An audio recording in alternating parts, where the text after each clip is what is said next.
Magandang umaga po sa atin lahat. Andito naman po si Professor Tondon Contreras sa isang edisyon ng Usapang Politika dito sa Facebook Live para sa mga friends ko at doon naman sa mga followers ko. Maging dito man sa Facebook o kaya subscriber ko sa YouTube, kayo po ay syempre Team Replay. Pag-usapan po natin itong impeachment ni Sara Duterte.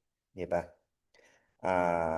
Kasalukuyan hindi natin masyadong napag-uusapan ngayong mga araw na ito sapagkat ah, kung natatandaan nyo, nagbotohan na yung yung House Justice Committee ng sufficient sa substance o sustansya ang impeachment complaint laban kay Sara Duterte matapos itong mahusgahan na sufficient at form. So, binigyan siya ng 10 araw na sumagot. So mukhang mag-expire yata yon kung hindi ako nagkakamali, March 15. So, kailan siya sumagot at tapos nun, yung sagot niya, kailangan i-furnish niya ng kopya yung complainant at yun naman ibibigyan ng 3 araw para sagutin yung sagot, ah, yung reply. Pagkatapos, meron 3 araw ulit si Sara Duterte na sagutin din yung sagot yung komento ng nagsampa ng kaso sa kanya. Ganun pa man ang pag-usapan natin kung yung mga anticipation lulusot kaya ito sa Justice Committee. Kasi hindi porket na desisyon na sufficient ng substance ay ano na to, tuloy-tuloy na kasi kailangan munang magkaroon ng pagdinig ang House Committee na kung saan ang committee ngayon ay pwede na magpatawag ng mga witness, pwede na magsubpoena ng mga dokumento, at in fact, pwede na nga nilang i-request na buksan ang mga bank accounts ni Sara Duterte. Pwede silang mag-request sa bangko, sa AMLAC, dahil ano po isa sa mga dahilan, o isa sa mga pwedeng maging trigger para ma-bypass ang bank secrecy law ay kapag merong impeachment investigation. At nasa proseso na po tayo ngayon. So anyway, ang usap-usapan, nakakarinig kasi tayo ng mga sinasabi ng mga congressman, katulad for example ni Janet Garin, na dati bumoto last year, ngayon hindi daw siya desidido pa. Hindi pa niya alam kung siya iboboto pabor sa impeachment ni Sara Duterte. Ang National Unity Party, pinamumuna ni Congressman Puno, ano ang sabi nila, hindi daw sila boboto ng impeachment pag walang bagong ebidensya. Pero ang nakita natin may mga taga-NUP din na mismong sumuporta sa impeachment complaint katulad ni Benny Abante. Siya ay NUP pero isa siya sa nag-endorse nung impeachment complaint, yung mga fourth impeachment complaint. So, hanggang sa nag-backtrack si Puno at sinabi niya, they're going to let their members vote according to their conscience. Tapos may lumabas na naman balita na ibabase daw nila sa ebidensya. Talaga namang base po yan talaga sa ebidensya. Siyempre, although alam naman natin ang impeachment ay isang political process din. This is a sui generis. Siya ay a class of its own. At hindi lamang ebidensya ang pinagbabasehan dito, kundi pati yung mga political orientation. Pero nakabantay kasi ang bayan eh. Kasi nung una, for example, doon ako medyo nagtataka dito kay Puno at saka sa ibang NUP. Sabi nila kailangan may bagong ebidensya. Ano ba? Unang-una, last year, nung dinismiss ng Korte Suprema ang impeachment complaint, hindi dahil sa substance, hindi po ito dahil sa mga ebidensya, ito dahil sa technicality na violate yung constitutional rule na dapat one impeachment complaint na sa isang taon. Ibig sabihin yan, walang ebidensya pang ipipresent. Anong bagong ebidensya pinagsasabi nila? Hindi naman nila nakita yung ebidensya last time. Hindi naman nila nahusgahan yung ebidensya. So, what is the new evidence they're talking about? Right? So, hindi na dinig. Di ba? Now, ang sasabihin nila ngayon ah, sa ah, parang isa sa if 'pag sinasabi nila na bagong ebidensya, parang hindi sila satisfied na ngayon. So, magtatanong ang bayan, bakit last year bumoto kayo pabor sa impeachment? In fact, you voted to send it directly to the Senate. And then now, you're saying na nagbabago isip niyo, hindi na kayo desidido. Yun, yun ako medyo dapat nating pag-isipan yun kung anong klaseng motibasyon. Di ba? Ang tanong doon, what changed?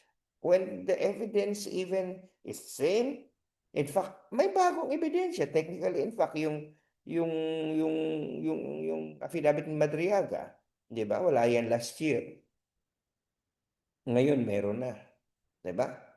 So, ang tanong dito, what could trigger a member of the House to change his or her mind?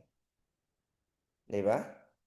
Kasi more than one-third ang pumirma last time, 200 plus yata. Tapos ngayon sasabihin, biglang yung dating bumoto last time, ngayon nagbago isip. Right? It's either hindi niya ginamit ang utak niya last time, or ngayon, parang he's just going to play dumb. It's not, parang, if you're going to look at the issue, how can you last year think that this is an impeachable offense and now change your mind? Na hindi naman nagbago yung ebidensya. Tuloy na mapaisip ang marami, kasama na ako doon. Baka naman nagpapataas na lang ng presyo to. Baka naman gusto niya mag-establish ng leverage. May gustong hingin na sasabihin niya, hindi ako desidido. Kasi para ligawan siya. Kasi pag nagdeklara ka na, kunyari si Bel Zamora ng Mandaluyong, di ba parang kita mo na talaga na siya ay obviously boboto na for impeachment. Hindi niya siya lalapitan. Wala na siyang lalapit sa kanya para magbigay ng kung ano mang pangako, di ba? Pero pag ikaw ay gusto mong mamulitika, gusto mong magpa-importante, sasabihin mo, hindi pa ako decided.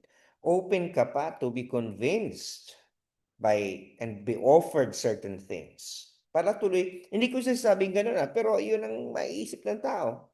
Nagpapaligaw itong taong ito, nagpapaligaw itong congressman na to, nagpapaligaw itong partido na to, mayroon to gustong hingin. Kasi parang, teka muna, magpapakipot muna ako kasi pag dinahayag ko ng kartada ko, hindi na ako lalapitan. O sino man lalapit sa kanila, both sides, yung mga gusto ma-impeach si Sara Duterte at mismo yung kampo ni Sara Duterte, pwede silang lapitan. So in effect, they're making themselves important. Pero nakakasuka. Di ba nakasusuka, nakakilabot ang ganitong klase ng pamumulitika. Anong klaseng prinsipyo ito? Paano hinuhusga natin sa Sara Duterte sa kawalan niya ng prinsipyo? Sa kawalan niya ng, maayos na pagpapamamahala na nauwi nga sa paggastos ng pera ng bayan na hindi may paliwanag. Sa pagbabanta niya.